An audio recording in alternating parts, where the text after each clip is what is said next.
이 시간 3일길을 걸은 후에라는 제목으로 하나님 말씀 증거하겠습니다. 지난 한 주간 특히 우리 중고등학교 자녀들이 참으로 힘든 한 주간의 시간을 보냈습니다. 저희 집에도 고등학교 2학년인 첫째와 중학교 2학년인 둘째가 있는데요. 지난주 내내 한숨 소리가, 탄식 소리가 집에서 떠나지 않았습니다. 왜일까요? 그렇죠. 중간고사 시험 기간이었기 때문입니다. 저도 학창 시절을 생각해 보면 시험이 참 부담이 되었던 것 같아요. 그래서 늘 시험 기간만 되면 배가 살살 아파서 시험을 잘 못 쳤어요. 심지어 수능 당일 날에도 배가 아파가지고 점심을 먹지 못한 채 제가 하루 종일 시험을 쳐야 했습니다. 그때 만약 배가 아프지 않았더라면 제 인생이 달라졌을 텐데 배가 아픈 거예요. 시험은 부담이 됩니다. 마음에 어려움을 줍니다. 그런데 때때로 웃으셨던 것처럼 우리를 웃게 하는 그런 시험도 있습니다. 어느 초등학교에 이런 시험 문제가 출제되었다고 하는데요. 여러분들은 또 한번 풀어보시기 바랍니다. 자, 1번 문제. 옆집 아주머니께서 사과를 주셨습니다. 어떻게 인사를 해야 될까요? 이보마, 어떻게 인사해야 될까? 감사합니다. 이게 정답이죠. 이게 상식입니다. 근데 우리 아이들이 뭘 이런 걸 다 이런 답을 적은 친구가 있어요. 2번 문제. 불행한 일이 거듭 겹침이라는 뜻의 사자성어는 무엇인가요? 보기에 괄호를 채우세요. 그렇죠. 너무 쉽죠? 그런데 우리 아이들이 적은 정답은 설사각도. 설사가 계속 나온다. 웃으시는 분들만 아멘. 자, 3번 점점 어려워집니다. 밤늦게 소리를 지르고 이웃에게 피해를 주는 것을 사자성어로 뭐라고 할까요? 끝에 글자가 가로 끝납니다. 뭐죠? 그렇죠. 고성방가. 근데 우리 아이들의 답은 아빠인가. 웃어주셔서 감사합니다. 자, 마지막 문제, 정말 어려운 문제입니다. 이거 아무도 못 맞출 겁니다. 어떠한 일을 할 때에 3일도 안 되어 바꿔버리는 마음을 가리키는 사자성어는 무엇일까요? 보기에 괄호를 채우세요. 작심삼일. 우리 아이들은요, 작은 삼촌이라고 실제 적었다고 합니다. 여러분, 그렇습니다. 우리가 인생을 살면서 마주하게 되는 시험이 이렇게 틀리더라도 재밌고 웃을 수 있는 시험이라면 얼마나 좋겠습니까? 그런데 그렇지 않다라는 것입니다. 우리가 인생을 살면서 마주하는 시험이 정답을 몰라서 크게 별표를 치고 넘어가야 하는 문제가 너무 많습니다. 우리를 힘들게 하고 우리를 눈물 나게 하는 어려운 시험을 만날 때가 많다라는 것입니다. 우리를 넘어뜨리기 위한 사탄의 시험이든 우리의 믿음을 단련하시기 위한 하나님의 시험이든 시험은 시험 그 자체로 힘들고 어렵습니다. 피하고 싶습니다. 마주하기가 싫습니다. 그런데 삶의 순간순간 이런저런 시험을 마주하고 그 문제를 풀어야 되는 것이 저와 여러분의 인생입니다. 그래서 우리는 인생을 살아갈 때 시험을 마주하게 될 때에 두 가지 질문을 하게 됩니다. 첫 번째 질문은 바로 이것입니다. 왜 나에게 이런 일이? 시험을 만날 때에 왜 나에게 이런 일이 있습니까? 라고 누구나 할 수 있는 질문입니다. 누구라도 어려운 일을 만났을 때에, 시험을 만났을 때에 왜 이런 일이 나에게 일어나야 됩니까? 라고 하나님께 질문하고 우리는 반드시 기도해야 됩니다. 그런데 이 질문에만 머물러서는 절대로 시험을 이겨낼 수가 없습니다. 우리가 시험을 이기기 위해서는 반드시 두 번째 질문을 해야 됩니다. 어떤 질문일까요? 저를 따라서 고백하시겠습니다. 무슨 선한 뜻을 이루시려고? 우리 믿음의 사람들은 시험을 만났을 때 반드시 두 번째 질문까지 넘어가야 됩니다. 무슨 선한 뜻을 이루시기 위함입니까?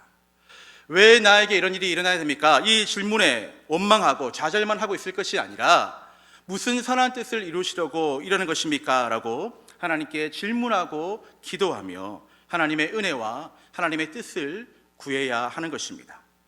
오늘 본문의 아브라함의 이야기가 바로 그러한 이야기입니다. 지금 아브라함은 그의 인생에서 가장 어려운 시험 문제 앞에 서 있습니다. 아브라함은 이것 말고도 그의 인생에서 여러 가지 많은 시험들을 만났습니다. 이런저런 시험을 통과해서 지금 여기까지 왔습니다. 그가 처음 마주한 시험이 어떤 시험이었습니까? 창세기 12장에서 너는 너의 고향과 친척과 아버지의 집을 떠나 내가 내게 보여줄 땅으로 가라 라는 시험이었습니다. 정든 가족과 정든 고향을 떠나는 것, 익숙한 장소와 익숙한 환경과 사랑하는 가족과 부모와 자녀를 떠나는 것 결코 쉽지 않은 일입니다.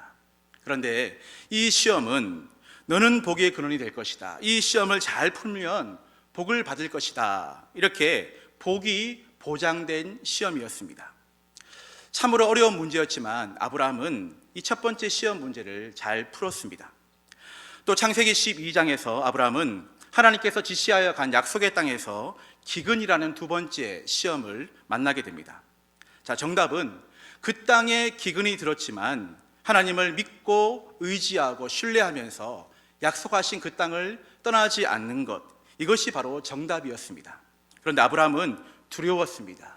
물이 없는 것, 먹을 양식이 없는 것이 두려웠습니다. 그래서 물이 풍부한 애굽 땅으로 내려가는 틀린 답을 적고 맙니다. 그리고 그 애굽 땅에서도 사람이 두려워서 자기의 아내 사례를 누이라고 속이는 틀린 답을 적고 맙니다. 시험 문제로 따지면 두 문제 연속으로 틀렸습니다. 그런데 하나님께서는 아브라함이 틀렸다고 그의 인생에 X표를 치지 않으셨습니다. 마치 오늘날 오답 노트를 만들어서 이건 이렇게 푸는 거야, 잘못된 방식이야, 오답 노트를 만들어서 그 문제를 풀 수 있는 방법을 가르쳐 주셨고 그의 인생을 바르게 이끌어가 주셨습니다. 또 창세기 13장에서 세 번째 시험 문제를 만나게 됩니다. 조카 롯과 땅과 가축의 문제로 갈등의 문제가 찾아옵니다. 땅이 없어서가 아닙니다. 물질이 풍부하지 않아서가 아닙니다. 너무 물질이 많아서, 너무 먹을 양식이 많아서, 가진 것이 많아서 가족 간의 다툼과 분쟁이 일어나게 된 것입니다. 오늘날도 우리가 이런 문제를 많이 겪죠. 시험 문제입니다. 어려운 문제입니다. 하지만 아브라함은 이 문제를 잘 풀었습니다. 조카 롯은 당장 보기에 좋고 물이 풍부한 소돔 땅으로 옮겨가는 틀린 답을 적었지만 아브라함은 힘이 들고 어려워도 불편함을 감수하고 약속의 땅에 그대로 남아있는, 약속의 땅을 떠나지 않는 정답을 적었습니다. 자, 그런데 창세기 16장에서 자녀를 줄 것이다 라는 하나님의 약속이 이루어지지 않습니다. 아브라함이 조급합니다. 이렇게 풀면 되겠지라고 자신의 방법을 선택합니다. 좀 더 기다리고 좀 더 인내해야 되는데 자신의 방법으로 그 문제를 풀므로 말미암아 잘못된 이스마엘이라는 답을 적게 됩니다. 이 일로 인해서 하나님의 마음을 아프게 하였습니다. 여러분, 이처럼 아브라함의 인생은 시험의 연속이었습니다. 시험 가운데 정답을 쓸 때도 있었고 틀린 답을 적을 때도 있었습니다. 그런데 하나님께서는 말씀드렸지만 틀린 답을 적었다고 해서 그의 인생을 포기하지 않으셨습니다. 다시 정답을 쓸 수 있도록 힌트를 주시고 풀 방법을 알려주시면서 시험을 통해서 그의 믿음이 성숙해지고 바른 믿음의 길을 잘 걸어갈 수 있도록 말씀으로 그의 삶을 인도해 주셨습니다. 그리고 이 모든 시험을 통과한 후에야 드디어 21장에서 아브라함은 약속대로, 말씀하신 대로 언약의 아들 이삭을 선물로 받게 됩니다. 이제 아브라함의 인생에 시험이 없으면 좋을 것 같습니다. 행복한 일만 펼쳐지면 좋을 것 같습니다. 그런데 오늘 본문 22장에서 아브라함은 이전 시험 문제와는 차원이 다른, 도저히 풀지 못할 것만 같은 정말 어려운 시험 문제를 만나게 됩니다. 여러분, 그 시험 문제가 무엇입니까? 100세에 얻은 언약의 아들 이삭을 번제물로 바치라는 시험이었습니다. 이 문제는 정답을 썼다 하더라도 좋은 상이 따르는 시험이 아니었습니다. 오히려 정답을 적으면 그의 인생에서 가장 소중한 것을 잃어버려야 하는 그런 시험, 너무나도 어려운 시험이었습니다.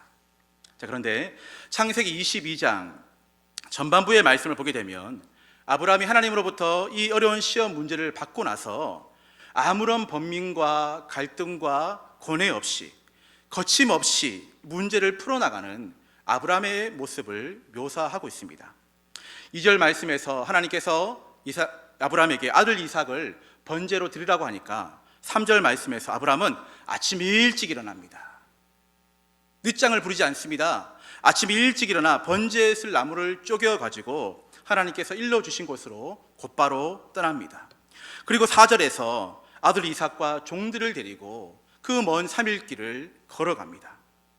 5절 말씀에서 도착하자마자 종들에게 나귀와 함께 너희들은 여기 있으라 말하고 그는 이삭과 함께 산으로 올라갑니다. 6절에서 아들 이삭에게 번제할 나무를 지게 하고 불과 칼을 자신의 손에 들고 번제물을 바칠 곳으로 이삭과 함께 올라가게 됩니다. 7절에서 이삭이 묻습니다. 아버지, 번제할 어린 양은 어디에 있습니까? 라는 이삭의 질문에 8절에서 아들아, 하나님이 자기를 위하여 번제할 어린 양은 친히 준비해 놓으셨다. 즉시 고민하지 않고 대답합니다. 9절에서 아들 이삭을 결박하여 제단 나무 위에 올려놓습니다. 그리고 10절에서 아들 이삭을 정말로 죽이기 위해서 칼을 높이 쳐듭니다. 여러분, 2절부터 10절까지 쉴 틈이 없습니다. 아브라함은 고민하지 않습니다. 거침없이 문제를 풀어나갑니다. 문제가 어렵다고 크게 별표를 치지 않았습니다. 갈등하고 고민하고 번뇌하는 모습이 전혀 없습니다. 이렇게 어려운 문제를 이렇게 쉽게 풀어나가는 아브라함의 모습에 우리는 좌절할 수밖에 없습니다. 자, 그런데 여러분, 정말 아브라함이 아무런 번뇌와 아무런 고민도 없이 갈등 없이 이 시험 문제를 풀었을까요? 하나님께서 명령하셨으니까, 하나님의 말씀이니까 아무런 고민도 없이 아무런 질문도 없이 무조건 아멘하며 순종하고자 했을까요? 당연히 아닙니다. 여러분, 오늘 성경은 하나님께서 내신 시험 문제를 머리를 감싸쥐며 어렵게 풀고 있는 아브라함의 깊은 번민과 고뇌의 모습, 괴로워하고 고통스러워하는 아브라함의 심정을 기록하지 않았을 뿐입니다. 오늘 말씀은 성경에서 이 기록하고 있지 않은 아브라함의 심정을, 아브라함의 마음을 발견하는 것이 중요합니다. 오늘 본문에서 갈등하고 고민하고 괴로워하는 아브라함의 심정을 엿볼 수 있는 구절이 있습니다. 시험 문제입니다. 맞춰보시기 바랍니다. 몇 절일까요? 몇 절일까요? 예, 한번 쭉 보시기 바랍니다. 시간을 드리겠습니다. 4절입니다. 4절. 자, 우리 4절 말씀 함께 읽겠습니다. 시작. 제3일에 아브라함이 눈을 들어 그곳을 멀리 바라본지라. 발견되지 않는데요? 뭐 특별한 게 있나요? 아브라함의 심정이 기록되지 않는데요? 그렇게 물으실 수 있지만 제3일에 여기 한번 밑줄을 그어 보시기 바랍니다. 제3일은 아브라함이 걸어간 3일 길을 말합니다. 오늘 설교의 제목에 있죠. 이 3일 길이라는 시간에 아브라함은 기쁘게 갈등하고 고민하고 번뇌하고 괴로워하였다라는 것입니다. 고통의 심정이 이 3일 안에 담겨져 있다라는 것입니다. 여러분, 아브라함이 3일 길을 어떤 마음으로 걸었을까요? 아브라함이 있는 브엘세바에서 모리아산이 있는 예루살렘까지 75km 정도 되는 거리입니다. 이 먼 길, 이 3일 길을 그는 걸어갑니다. 아마 고통의 길이었을 것입니다. 그래서 어느 성경 주석가는 이 4절을 이렇게 주석했습니다. 아브라함은 3일 길을 걷는 내내 고개를 들지 않았다. 앞도 뒤도 바라보지 않았다. 그는 무겁고 고통스러운 마음으로 걸었을 뿐이다. 저는 참 이 주석이 가슴에 와닿습니다. 아브라함이 이 먼 3일 길을 걷는 동안 걷는 내내 어떻게 했다고요? 고개를 들지 않았다라는 것입니다. 하늘을 한번 바라보지 않았다는 것입니다. 아무 말 하지 않고 고개를 푹 숙인 채 3일 길을 걸어갔다는 것입니다. 여러분, 고개를 들지 않았다라는 것은 하나님의 시선을 피했다는 것입니다. 여러분, 누군가의 눈을 제대로 바라보지 않고 시선을 피한다는 것은 바로 그 사람과의 관계가 좋지 않기 때문입니다. 그 사람과 불편한 감정이 있을 때 그 사람의 눈을 잘 쳐다보지 않습니다. 아브라함이 고개를 숙인 채, 들지 않은 채 3일길을 걸어갔다라는 것은 하나님을 향한 불편한 마음이 있었다라는 것입니다. 이해할 수 없는 하나님의 명령을 가슴에 끌어안고 자신의 하나뿐인 아들 이삭을 죽이기 위해서 걸어가야 했던 3일길은 고통의 길이었습니다. 믿음도 있습니다. 하지만 의심이 납니다. 믿음과 의심. 순종해야 되겠습니다. 하지만 마음 가운데 저항합니다. 안 돼. 아들 이삭을 죽일 수가 없어. 그리고 사랑과 고통 사이에서 갈등하는 그의 영혼이 바로 하나님과 씨름하는 길이 바로 3일간의 시간이었습니다. 자, 그런데 여러분, 이 성경에서 3이라는 숫자에는 특별한 의미가 담겨져 있습니다. 성경에서 3은 완전함, 하나님의 계획과 성취, 회복과 부활이라는 의미가 담겨 있습니다. 그래서 이 3이라는 숫자는 성경에서 하나님의 뜻과 계획이 이루어지는 시간과 사건의 기준으로 종종 사용이 되어집니다. 요나가 물고기 뱃속에서 있었던 3일간의 시간은 바로 회개의 시간이었습니다. 에스더가 자신의 유다 민족을 구하기 위해서 죽으면 죽으리라 라고 왕 앞에 나가기 위해서 했던 3일간의 금식은 하나님의 구원의 역사가 시작되어지고 준비되는 그런 시간이었습니다. 예수님께서 십자가에서 죽으시고 3일 만에 부활하신 사건은 구원의 성취의 사건이었습니다. 오늘 본문 아브라함이 아들 이삭을 바치기 위해서 걸어가야 했던 3일간의 시간은 분명 고통의 시간이었습니다. 원망과 좌절의 시간이었습니다. 그러나 그 시간은 인간의 생각과 계획은 모두 멈추고 이제는 하나님의 계획과 뜻이 펼쳐지고 역사가 시작되어지는 그런 시간이었습니다. 4절 말씀을 다시 보시면 이렇게 말씀합니다. 제3일에 아브라함이 어떻게 했다고요? 눈을 들었다. 눈을 들어라는 구절이 나옵니다. 눈을 들다라는 말은 히브리어로 나사라는 말입니다. 이 말은 짐을 짊어지다, 책임을 감당하다라는 말입니다. 3일 길을 걸은 후 그곳에 도착했을 때 아브라함이 결심합니다. 어떻게 해요? 짐을 짊어지겠다는 것입니다. 책임을 감당하겠다는 것입니다. 순종과 불순종 사이에, 믿음과 의심 사이에, 사랑과 고통 사이에 갈등했지만 3일 길을 걸은 후에 그는 결심합니다. 하나님 말씀에 순종하겠습니다. 아브라함의 신경에 변화가 일어나게 되었습니다. 당시 아브라함에게 어떤 신경의 변화가 있었는지 오늘 성경은 보여주지 않고 있는데 감사하게도 히브리서 기자가 이를 증언하고 있습니다. 우리 히브리서 11장 19절 말씀을 함께 읽겠습니다. 시작. 그가 하나님이 능히 이삭을 죽은 자 가운데서 다시 살리실 줄로 생각한지라 비유컨대 그를 죽은 자 가운데서 도로 받은 것이니라. 아멘. 히브리서 기자가 아브라함의 믿음을 평가하기를, 이때의 상황을 분석하기를, 어떻게 그의 마음에 신경의 변화가 있었냐, 바로 하나님이 능히 이삭을 죽은 자 가운데서 어떻게 해요? 다시 살리실 줄로 생각하였다라고 증언하고 있습니다. 여러분, 여기서 생각하다라는 말이 중요한데요, 히브리어로 로기조마이라는 말입니다. 이 말은 신중히 생각하다, 그리고 논리적인 결론을 내리다라는 의미입니다. 아브라함은 3일 길을 걷는 동안 하나님의 이해할 수 없는 명령을 가슴에 끌어안고 수많은 생각을 했다라는 것입니다. 그것도 어떻게 해요? 신중하게 그동안 자신의 삶 가운데 역사하셨던 하나님의 인도하심을 그는 신중하게 묵상하고 생각했습니다.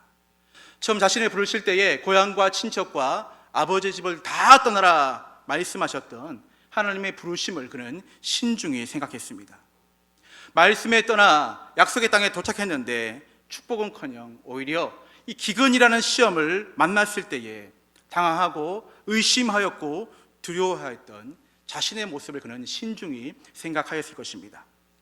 약속의 땅을 뒤로한 채 애굽 땅으로 내려갔던 믿음 없는 자신의 모습, 그 땅에서도 아내를 누이라고 속인 자신의 어리석었던 모습을 생각했을 것입니다. 그러나 자신의 믿음 없음에도 불구하고 용서하시고 오답 노트를 만들어주시면서 이게 정답이야 라고 풀 방법을 알려주시면서 자기에게 자비와 은혜를 베풀어 주신 하나님의 사랑을 생각했을 것입니다. 무엇보다 하늘의 별처럼 자손이 많게 될 것이다, 내게 아들을 줄 것이다 라고 약속하셨던 그 약속, 그 약속의 증표로 100세 때 정말로 신실하게 그 약속을 지키셨던 하나님의 신실하심을 그는 생각했을 것입니다. 이처럼 아브라함은 그동안 자신의 삶 가운데 있었던 크고 작은 일들을 생각하고 신중히 생각하면서 3일길을 걸어갔습니다.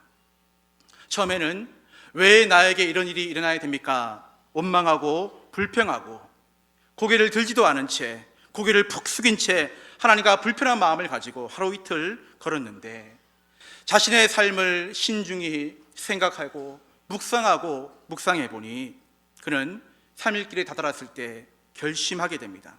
질문하게 됩니다. 어떻게 해요? 무슨 선한 뜻을 이루시려고 이런 시험을 주시는 것입니까? 이렇게 생각이 바뀌어 아브라함은 이런 결심을 하게 됩니다. 그래서 제가 아브라함의 마음으로 한번 결심해 보았습니다. 그렇다, 하나님은 신실한 분이시다. 하나님은 한 번도 나를 실망시킨 적이 없으신 분이시다. 하나님께서 처음 나를 부르셨을 때에 아들을 주실 것이라고 약속하셨고, 그 아들을 통하여 하늘의 별처럼 자손이 번성케 될 것이라고 약속하셨다. 인생의 순간순간 찾아오셔서 이 약속을 기억하게 하셨다. 그 약속의 증표로 횃불 언약까지 맺으셨다. 그리고 약속대로 아들을 주셨다. 그런데 내 아들 이삭이 죽으면 자손이 번성케 될 것이라는 하나님의 약속이 성취되지 않는다. 그렇다면 하나님께서는 내가 이삭을 죽이더라도 반드시 살리실 거다. 그래야지만 하나님의 약속이 성취될 수 있다. 여러분, 바로 이 결심의 표현이 오늘 본문 4절에 눈을 들어라는 표현입니다. 신중히 생각한 결과 논리적인 믿음의 결론에 이르게 되었다라는 것입니다. 무조건 믿습니다가 아니라, 무조건 순종하겠습니다가 아니라, 자기의 인생을 돌아보면서 역사하셨던 하나님의 인도하심과 역사하심과 그 신실하심을 신중히 생각해 보니 죽이더라도 다시 살리신다라는 논리적인 믿음의 결론에 이르게 되었다라는 것입니다. 여러분, 아브라함이 만약 3일길을 걷는 동안에 죽이실지라도 다시 살리신다라는 믿음, 그것을 확신케 한 하나님의 말씀이 그를 붙잡고 있지 않았더라면 그는 다시 브엘세바로 돌아갔을 것입니다. 어떻게 해서 얻은 아들인데요, 믿음이고 뭐고 다 필요 없습니다. 믿음의 조상 다 필요 없습니다. 자손 번성케 되는 것, 하나님 나라 이루어지는 것 다 필요 없습니다. 그냥 이사가고 행복하게 살다가 그냥 죽겠습니다. 이런 생각이 아브라함의 마음과 생각을 꽉 붙잡고 있었더라면 하나님의 구속 역사는 아브라함을 통해서 이루어지지 않았을 것입니다. 3일길을 걷는 동안 처음에는 고민하고 번뇌하였지만 하루 이틀 걸을수록 아브라함의 생각을 지배했던 것은 내가 너에게 자손을 줄 것이다.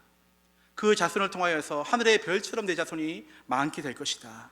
이 하나님의 약속의 말씀이었습니다. 다시 돌아가지 않도록 아브라함의 발을 꽉 붙잡고 있었던 것은 죽이시더라도 다시 살리신다는 하나님의 약속의 말씀이었습니다. 3일길을 걸어 모리아산에 도착하였을 때에 이 믿음의 확신에 이르렀기에 아브라함은 비로소 고개를 들게 됩니다. 고개를 숙인 채 불편한 마음을 가지고 3일길을 걸었는데 묵상하고 신중히 생각하고 하다 보니 이런 결심을 내리게 되었고, 비로소 아브라함이 고개를 들게 되고 아들 이삭을 바칠 그곳을 눈을 들어서 바라보게 됩니다. 그런데 아브라함이 바라본 것은 산을 본 것이 아니라 펼쳐질 하나님의 뜻과 하나님의 계획을 본 것입니다. 그때부터 정말 아브라함은 거침없이 문제를 풀어나갑니다. 불과 나무는 여기 있는데 아버지, 번제할 어린 양은 어디에 있습니까? 아들 이삭의 질문에 내 아들아, 번제할 어린 양은 하나님이 자기를 위하여 친히 다 준비해 놓으셨어 라고 말합니다. 그런데 아브라함이 그렇게 말하는 그 순간까지도 바쳐질 제물은 아들 이삭이었습니다. 이 말이 끝나기가 무섭게 아들을 결박하여 제단 나무 위에 올려놓습니다. 이삭을 죽이기 위해서 칼을 높이 쳐듭니다. 그때까지도 바쳐질 제물은 아들 이삭이었습니다. 정말 이삭을 죽이기 위해서 아브라함이 이삭의 가슴에 칼을 내리 꽂으려고 합니다. 그때까지도 바쳐질 제물은 아들 이삭이었습니다. 아브라함이 칼을 높이 들고 이삭의 가슴에 칼을 내리꽂습니다. 그때 급하게 하나님의 목소리가 들려옵니다. 아브라함아, 아브라함아, 아브라함아, 멈춰라, 멈춰라, 멈춰라, 멈춰라. 급하게 아브라함을 말리십니다. 그 아이에게 내 손을 대지 말라. 내가 이제야 알겠다. 내가 이제야 알겠다. 내가 내 아들, 내 독자까지도 정말로 사랑하는지, 얼마나 나를 경외하는 줄을 내가 이제야 알겠다. 아브라함아, 됐다. 이제 그만하면 됐다. 멈춰라, 멈춰라. 하나님께서 급하게 아브라함을 말리셨습니다.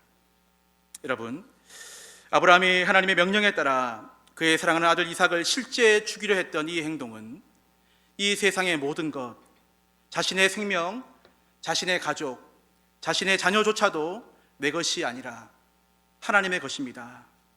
철저한 하나님 중심의 신앙 고백의 표현이었습니다. 아들 이삭도 내 것이 아닙니다. 하나님 것입니다. 내 물질도 내 것이 아닙니다. 하나님 것입니다.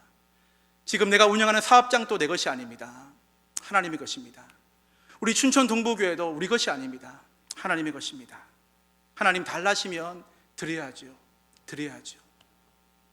그러나 그에게는 믿음이 있었습니다. 죽이시더라도 다시 살리실 줄을 믿는 믿음. 사랑하는 성도 여러분, 아브라함의 이 믿음이, 아브라함의 이 결단이 바로 부활신앙의 예표가 된 것입니다. 죽더라도 다시 살리시는 믿음. 우리가 죽어서 부활의 영원한 몸으로 가게 되는 천국, 아브라함이 가장 먼저 아들을 바치는 이삭의 사건을 통하여서 이게 부활신앙이야. 이 신앙을 자녀들에게 물려줘야 돼. 이 부활신앙을 오고 오는 모든 교회들이 잃어버리지 말고 주님 오시는 그날까지 이 부활신앙을 증거해야 돼.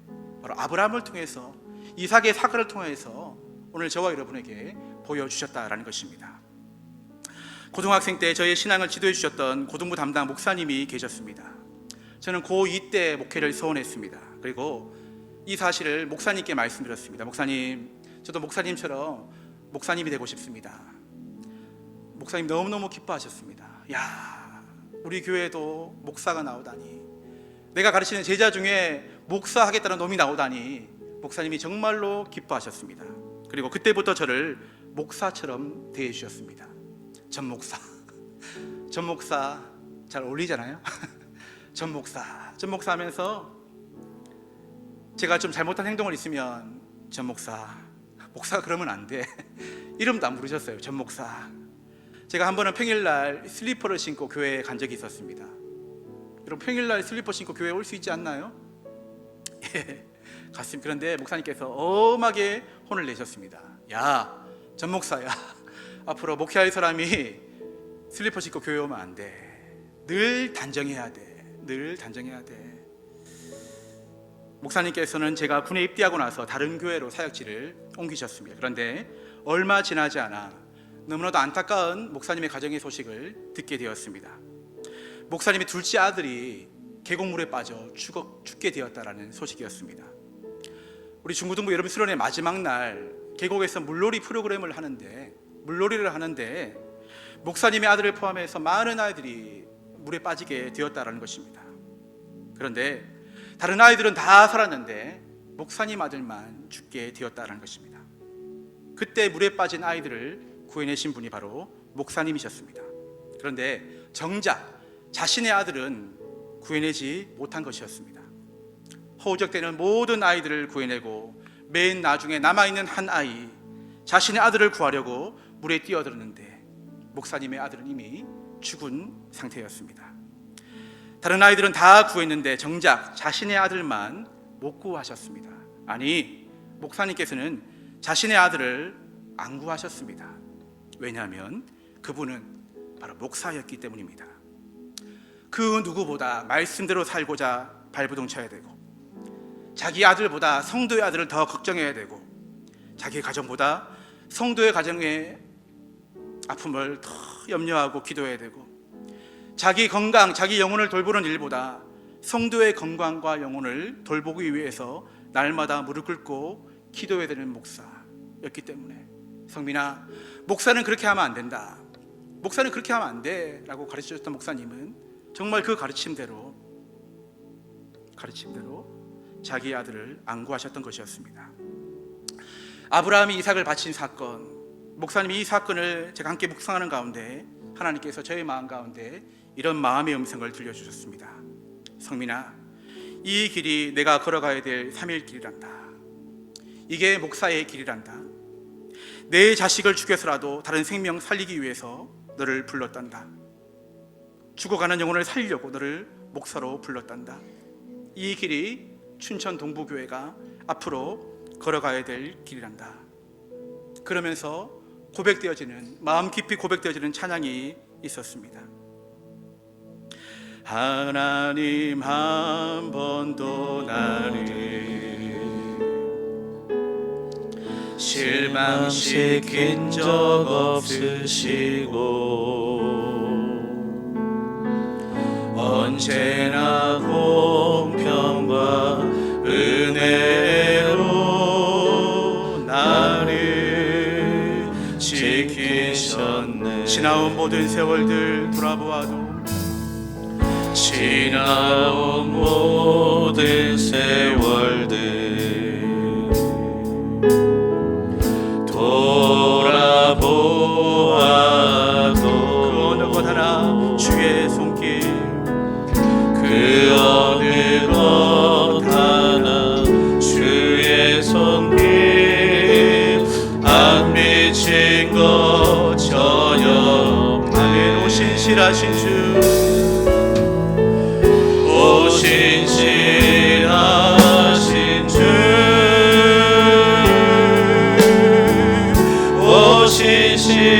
오신실하신 주, 내 너를 떠나시도 않으리라. 내 너를 떠나지도 않으리라. 내 너를 버리지도 않으리라. 내 너를 버리지도 않으리라. 약속하셨던 주님, 그 약속을 지키사 이후로도 영원토록 나를 지키시리라 확신하네. 사랑하는 성도 여러분, 오늘은 우리 교회 창립 86주년 기념주일입니다. 우리 교회 지난 86년은 결코 순탄한 길만이 아니었을 것입니다. 우리 교회가 86년의 시간을 지나오는 동안에 우리 믿음의 선배들이 얼마나 많은 3일길을 걸어야 했겠습니까? 우리 믿음의 선배님들이 수많은 도전과 시험을 만났을 때에, 교회의 어려운 문제, 시험을 만났을 때에 그 시험이 힘들다고 포기했더라면, 그 3일길을 걸어가는 상황이 이해가 되지 않아서 교회를 떠나 세상의 길로 돌아가셨더라면 오늘 우리가 이 은혜와 기쁨을 맛볼 수가 있겠습니까? 여러분 기억하시기 바랍니다. 우리 춘천 동부교회는 우리 믿음의 선배님들이 3일길을 포기하지 않고 걷고 걸어서 여기까지 온 교회인 줄 믿습니다. 이제는 저와 여러분이 3일길을 걸어가야 됩니다. 우리 다음 세대 자녀들에게 말씀과 기도와 복음의 반석 위에 든든하게 서 있는 견실한 교회를 물려주기 위해서 우리가 힘이 들고 어렵더라도 3일길을 걸어가야 됩니다. 여러분 중에 혹 지금 3일길을 걷고 계신 분이 계십니까? 갑자기 닥쳐진 일들, 이해할 수 없는 상황들 때문에 고개를 숙인 채 3일길을 걷고 계신 분들이 계십니까? 오늘 말씀을 붙잡으시기 바랍니다. 포기하지 말고 걸으십시오. 끝까지 걸으십시오. 그 길 끝에 우리 주님께서 서 계십니다. 여호와 일의 은혜로 우리를 축복하실 것입니다. 86년의 은혜를 감사하면서 앞으로의 시간도 우리 춘천 동부교회를 위해서, 여러분의 가정을 위해서, 특별히 자녀들을 위해서, 다음 세대를 위해서 이 믿음의 3일길을 끝까지 걸어가는 은혜와 기름 부으심이 저와 여러분 삶 가운데, 우리 춘천 동부교회 가운데에 충만하게 있게 되시기를 주님의 이름으로 축원드립니다. 기도하시겠습니다. 사랑과 은혜가 충만하신 아버지 하나님, 교회 창립 86주년을 맞이한 이날 아브라함의 믿음의 여정을 통하여 우리의 지난 길을 돌아보게 하시고 앞으로 나아갈 길을 바라보게 하시니 감사합니다. 아브라함이 믿음으로 3일의 길을 걸었듯이 우리 교회도 말씀에 순종하며 주님 오시는 그날까지 3일 길을 끝까지 걸어가는 교회 되게 하여 주시옵소서. 하나님을 굳게 믿고 신뢰하는 온전한 믿음과 3일 길을 끝까지 걸어가는 신앙을 우리 다음 세대 자녀들에게 물려주게 하여 주시옵소서. 감사드리오며 예수 그리스도의 이름으로 기도드립니다.